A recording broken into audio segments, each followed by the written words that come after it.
Baik anak-anakku sekalian yang berbahagia, perhatikan.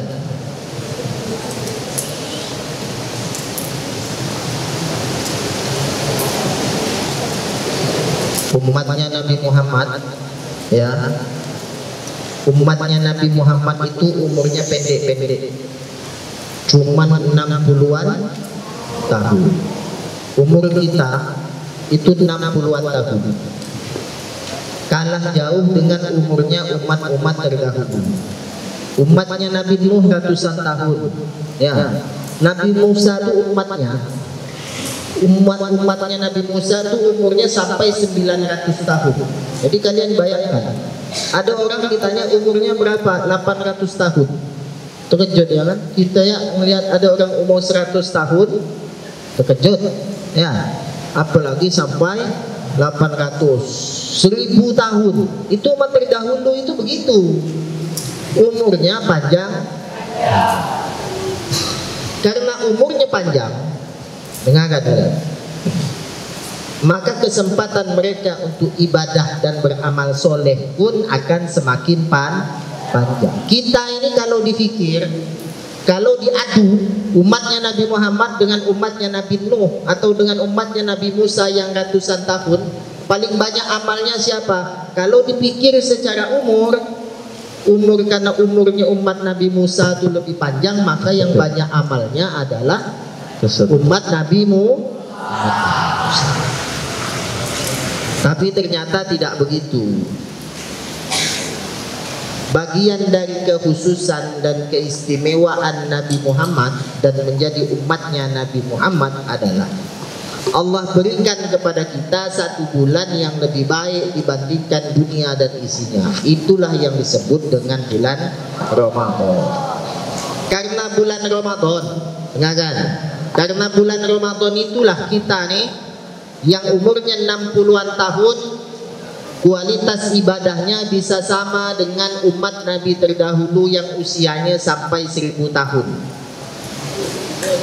Tak sampai 10% umur kita ya dibandingkan dengan mereka, tapi kualitas ibadahnya bisa lebih baik karena bulan Ramadan. Makanya Ramadan, di bulan Ramadan, kenapa Ustadz bulan Ramadan ini bisa membuat kita ibadah kita, pahala kita bisa sama dengan pahalanya umat Nabi terdahulu yang umurnya jauh lebih panjang dibandingkan kita? Karena di bulan Ramadan tak ada lagi sesuatu yang sunnah. Dengarkan, di bulan Ramadan tak ada lagi sesuatu yang sunnah. Semua amal ibadah yang kita lakukan di bulan Ramadan ini semuanya menjadi wajib. Apa maksudnya menjadi wajib? Fadilahnya, keutamaannya, pahalanya menjadi seperti pahala ibadah yang wajib. Tak ada lagi sunnah. Tadi kalian sholat sunnah qobliyal asri ya, itu sunnah sebelum Ramadan, itu sunnah. Tapi kalau itu dilakukan di bulan Ramadan, maka pahalanya sama seperti pahala ibadah wajib. Tak ada yang sunnah di bulan Ramadan. Baca tasbih subhanallah subhanallah subhanallah di luar bulan Ramadan 3 hari lalu, ya, 3 hari lalu baca subhanallah walhamdulillah wala ilaha illallah Allahu akbar, 3 hari lalu itu baca kayak gitu, pahalanya sama seperti pahala ibadah sunnah. Tapi kalau itu dibaca hari ini sampai sebulan ke depan, maka pahalanya sama dengan pahala ibadah wajib.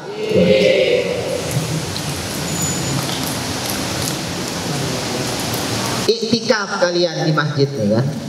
Kalau di masjid iktikaf, diniati iktikaf. Kalian rugi kalau tak berniat iktikaf. Ustaz kita ketiduran, Ustaz, tak apa-apa, niati iktikaf. Iktikaf itu sebelum Ramadan pahalanya sama dengan pahala sunnah. Kalau dilakukan di bulan Ramadan, maka pahalanya sama seperti pahala ibadah wajib. Karena itulah di bulan Ramadan tak ada lagi ibadah sunnah, semuanya menjadi ibadah wajib. Artinya bahwa semua ibadah sunnah itu pahalanya sama levelnya, sama banyaknya dengan pahala ibadah wajib. Yang paling, jadi lakukan semua yang sunnah-sunnah di pondok nih. Lakukan, yang tak pernah kalian kerjakan, kerjakan mak. Sholat qobliyah, sholat ba'diyah lakukan. Tapi harus dilakukan, harus yang ada sebab. Kalau tak ada sebab, tak boleh dilakukan. Ya, Ustaz ulangi nih. Semua ibadah-ibadah yang pernah kalian kenal, yang pernah kalian ingat, yang pernah kalian pelajari, mulai di bulan Ramadan amalkan semua. Kecuali ibadah-ibadah yang perlu sebab, tak boleh diamalkan. Kenapa? Karena sebabnya tak ada. Contoh, sholat janazah boleh tak Ustaz diamalkan? Tak boleh. Kenapa? Karena tak ada yang mati. Sholat gerhana, ya, tak usah diamalkan dulu. Kenapa? Karena tidak ada gerhana. Jadi sholat sunnah apa yang sebaiknya kalian amalkan semua di pondok ini? Sholat sunnah yang tak ada sebab. Contoh, sholat tasbih, sholat duha, sholat tahajud, sholat fajar. Semua sholat-sholat sunnah lakukan di bulan ini.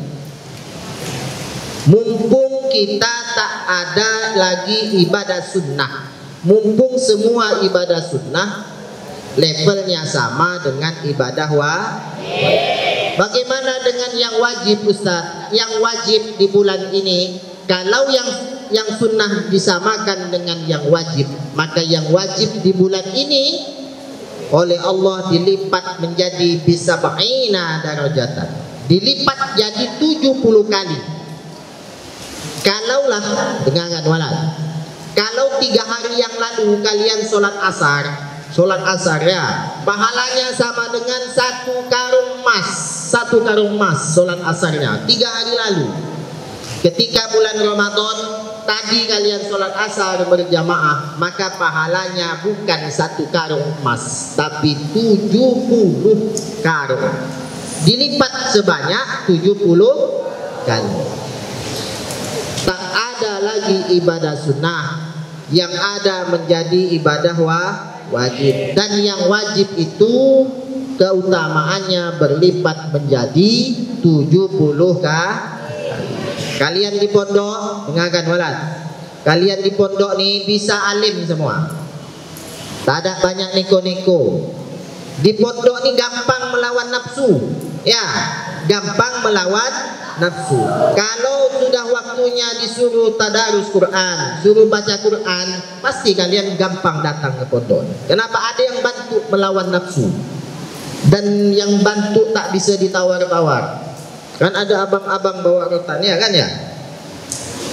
Kalian pulang ke rumah 10 hari di pondok, 20 hari di rumah. Nah, kalian disitulah perang yang sebenarnya. Kenapa? Yang bantu kalian melawan nafsu terlalu mudah ditawar. Siapa yang bantu melawan nafsu? Biasa bapak, biasa mama.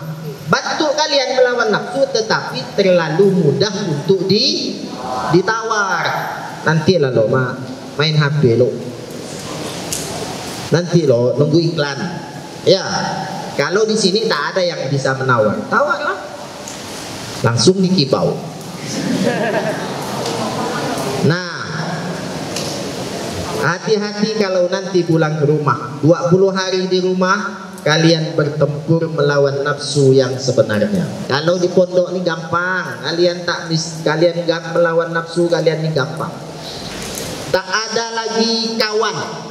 Kalau di rumah, kalau di sini kan lihat kawan ngaji, sekawan sebelah ngaji, di sebelahnya ngaji, dia tak ngaji seorang malu. Tapi kalau di rumah tak ada kawan yang bisa dilihat. Maka hati-hati, kuat-kuatlah diri kalian untuk menjaga supaya bisa melakukan amal soleh. Lakukan segala ibadah yang sunnah mumpung di bulan ini. Semua yang paling bagus Ustaz, yang paling ibadah sunnah yang paling bagus itu apa? Yang paling bagus ibadah sunnah itu, yang jadi wajib yang paling bagus dilakukan di bulan Ramadan adalah qiraatul Quran. Baca Quran. Banyak-banyak baca Quran di bulan Ramadan nih. Pahalanya tak bisa terhingga lagi. Kenapa Ustaz sebaiknya baca di bulan Ramadan? Karena bulan Ramadan ini adalah bulannya Al-Quran. Hari ulang tahunnya Al-Quran itu ada di bulan Ramadan. Jangan malas. Kalau di pondok saja tak bisa baca Quran, apalagi nak di rumah. Kalau di bulan Ramadan tak bisa menggerakkan kalian baca Quran, ya, maka di luar Ramadan kalian tak akan bisa. Bacalah Quran, jangan pernah bosan. Kalau kalian tak bisa baca Quran, tak bisa Ustaz baca Quran, paling tidak dengarkan kawan baca Quran. Dengarkan. Oh, ada kawan sedang baca Quran, kalian dengar. Kalaupun kalian tak dengar, tak bisa baca Ustaz, malas baca, malas dengar, maka cara yang paling minimal yang nomor 3 adalah yang kalian lakukan adalah kalian lihat saja Quran. Quran ada di mana? Ada di depan ya. Kalian duduk depan mushaf, kalian pandang saja tuh mushaf. Mulai dari zuhur sampai asar sampai buka puasa. Dapat pahala Ustaz, sama pahalanya dengan baca Quran. Memandang mushaf Al-Quran itu adalah ibadah. Kenapa Ustaz bisa ibadah? Karena kalau orang mandang mushaf tak akan maksiat. Tidak ada orang mandang Quran itu kemudian dia mulutnya maki-maki, tak ada. Tak ada dia mandang Quran, mandang mushaf kemudian dia menggibah orang, itu tidak mungkin. Memandang Quran, memandang mushaf itu bernilai ibadah, bernilai pahala, karena membuat kita tak mungkin bisa melakukan maksiat. Pandang mushaf, ya. Boleh mandang tak baca Ustaz, tak apa-apa. Nanti habis ini sampai azan maghrib duduk depan situ, mana ya tempat mushaf tuh. Kalian pandang saja situ. Duduk gitu. Sampai apa? Sampai azan. Paling tidak pahalanya sama. Paham semua? Yang mau. Tapi yang paling bagus adalah yang baca Quran. Maka di pondok ini ada kegiatan qiraatul Quran. Kalian dibiasakan diri bapak mama kalian rindu. Ustaz tahu, anak punya anak di pondok sama, pasti rindu, apalagi kalau di situasi apa bulan puasa. Maka anak kasih tahu itulah rindu yang diridhoi. Jangan terbawa perasaan. Anak-anak ada di tempat yang baik, dengan kawan-kawan yang baik, dengan aktivitas yang baik. Jangan memikirkan kalian ini sengsara. Di pondok ini tak ada yang sengsara. Kalian ibadah sebanyak-banyaknya di pondok ini. Ibadah sebanyak-banyaknya demi satu bapak mama. Ibadah. Jangan malas-malas. Kalau malas biarkan di luar Ramadan. Di bulan Ramadan tak boleh malas. Lakukan sebanyak-banyaknya demi orang tua. Yang kedua adalah kalian lakukan sebanyak-banyaknya, jangan khawatir kalian nanti akan jadi malaikat. Ustaz, kita ini kalau nanti melakukan ini Ustaz, kita ibadah banyak benar di pondok, tapi nanti dianggap diolok-olok alim benar. Tapi di rumah diolok-olok alim, tak apa-apa. Kalian ibadah tak akan membuat kalian jadi malaikat, tak akan. Oh nanti saya kalau jadi malaikat gimana Ustaz kalau ngaji kong anto? Tidak mungkin. Dosa kita ini terlalu banyak untuk bisa menjadi malaikat. Jadi jangan takut, ibadah saja sebanyak-banyaknya. Mumpung di pondok.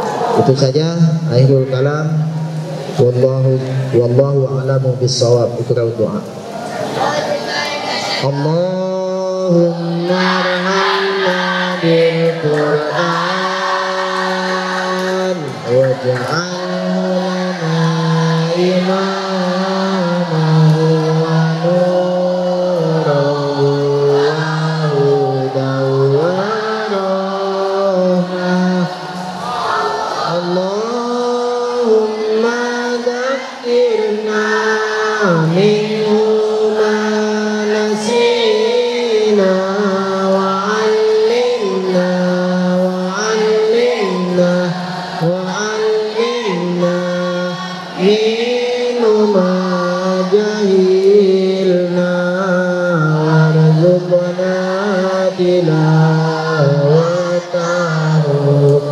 ana al-layli wa atrafan nahar waj'alhu lana hujjatan ya rabbal alamin. Subhanakallahumma wa bihamdika asyhadu an la ilaha illa anta astaghfiruka wa atubu ilaik. Allahumma shalli ala sayyidina Muhammad.